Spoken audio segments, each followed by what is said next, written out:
ওখানে দোয়া এবং আল্লাহর নবীর দরবার থেকে আমাদেরকে ইনসান দিতে আবার আলহামদুলিল্লাহ বলেন না। আমি কাজ করতে এসেছি বসে দরবার থেকে যদি কথা বলার জন্য, তাই আমি দাঁড়িয়েছি।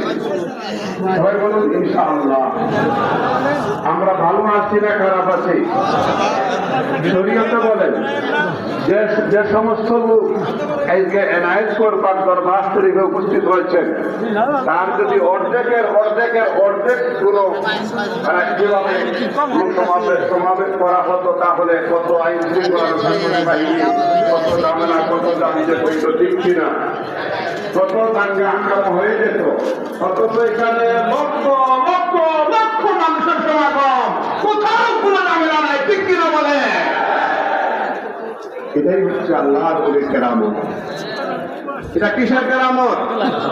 কিসের কেরামত? আল্লাহর ওলির কেরামত। এখানে কেউ খেতে আসে নাই, সবাই খেদমত করতে এসেছে, ঠিক কিনা? খেতে এসেছেন না খেদমত করতে এসেছেন? কারা খেদমত করতে এসেছেন দেখে হাত দেখান। আর যারা খেতে এসেছেন তারা হাত উঠান। তাহলে বোঝা গেল যে মহব্বত ভালোবাসা নিয়ে আমরা